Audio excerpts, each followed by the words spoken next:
Hello guys, ito na yung ating video. Nagagawa na tayo ng brand kit from scratch. So I'm showing you my latest brand kit. Latest kasi later malalaman nyo kung bakit latest yung tinerm ko dito. So ayan na. Open nyo lang sa Canva or if you have account na, you can use naman kahit free account lang, nakaka-make pa rin kayo ng brand kit. So, go lang kayo sa Create a Design, tapos type nyo doon, brand, tapos may lalabas na siya na brand, ano ba yun? Something like brand, mood board, something like that. So, ayan, dito sa sidebar, is meron ng mga sample templates na pwede nyo siyang gayahin or i-use. So, for today's video, siselect lang tayo ng may design na parang atin is para mag-i-edit na lang tayo para mas madali. So, ayan yung contents ng brand kit na to or ng kit na to. So, let's create a brand kit. So, yung pinaka-upper na part, which is itong Paradiso, so we'll change it to Kisha Marie kasi yan yung aking name. So, ilalagay ko yung name ko. Then, after, we'll change other details as well. So, i-follow natin yung brand kit ko talaga. So, ita-type ko at work with Kisha. Ayan na siya. And then, delete natin to kasi hindi naman natin yan kailangan kasi gagawa nga tayo. Then, go to the elements dahil mag-a-add tayo ng mga social media icons. So, I'm searching Instagram. So, sa Canva, marami ka nang ma-use na mga icons.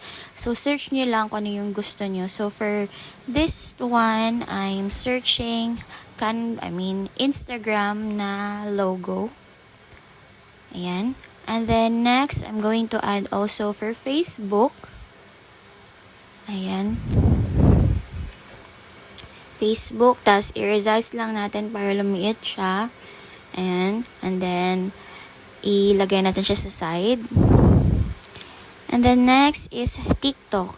So, for my 4 accounts, actually, my Instagram, Facebook, TikTok, and YouTube, same lang talaga sila ng mga username or, username. So, at work with Kisha.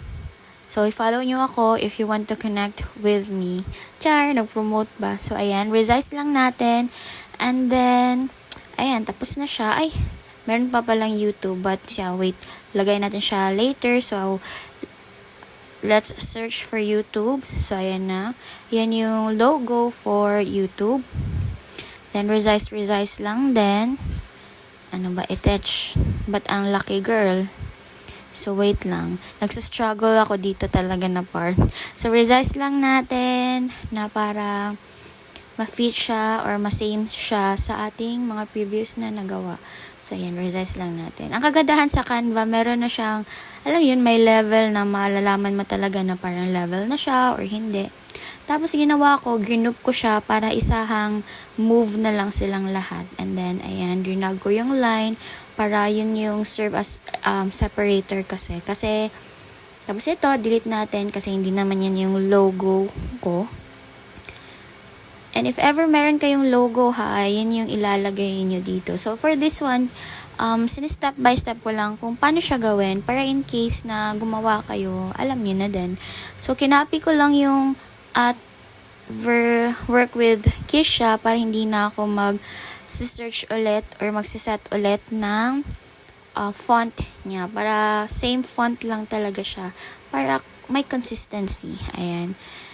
So, ang gamit kong font dito is Cormorant, something like that. Yeah. Pero you can use any other font naman na gusto nyo. So, lagay lang natin for this part. Sa second part na tayo, guys, is nandito na yung main logo, tapos alternative logo, favicon, and last is submark.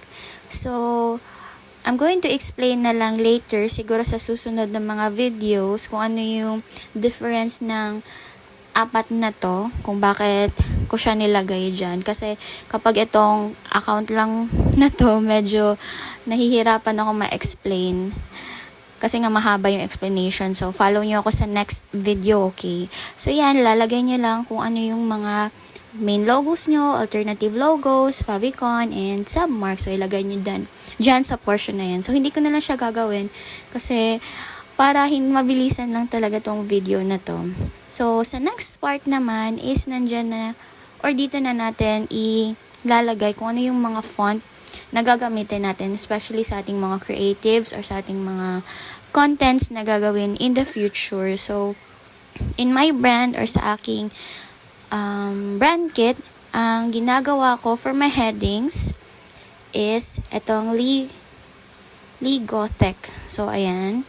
Yan yung sample. Tapos, next, for the subheadings naman, Cormorant.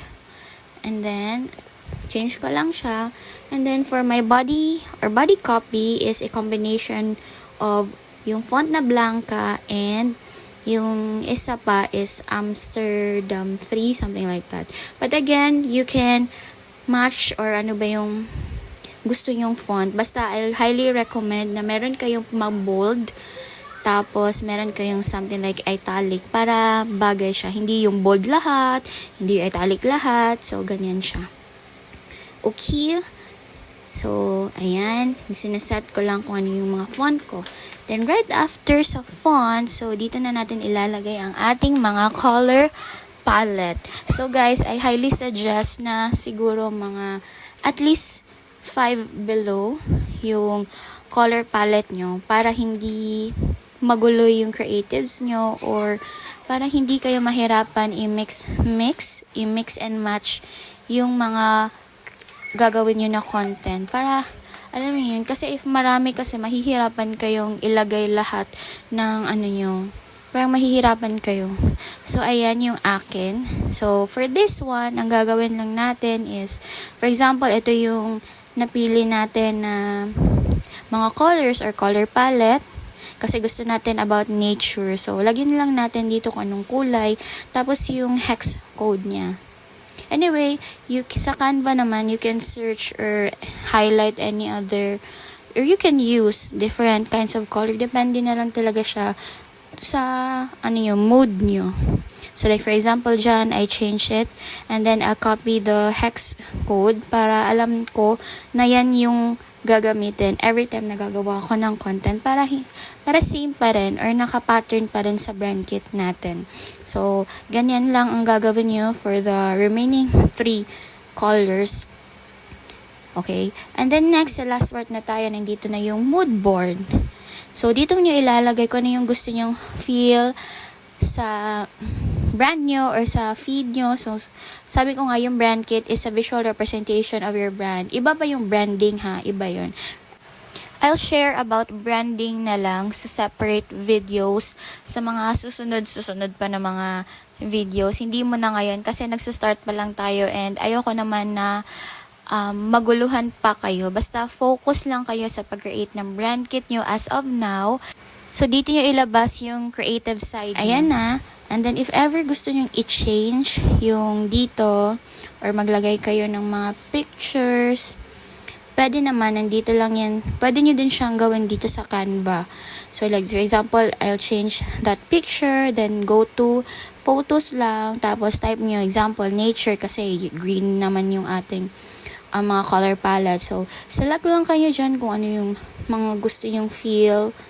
Parang something like vision board lang siya, or parang mood board. Kaya nga mood board yung tawag niya. Para, alam mo yung mood ba? Parang ganun. So, dapat naka-pattern pa din siya sa, color palette niya. So, ayan na siya. Diba naka-pattern na? So, after nyan, kaya ako talaga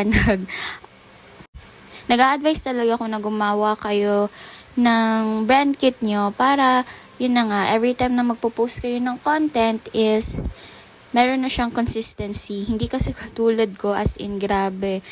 Nakailang palit ako ng brand kit, guys. So, let's go to my Instagram account. So, ito yung Instagram account ko.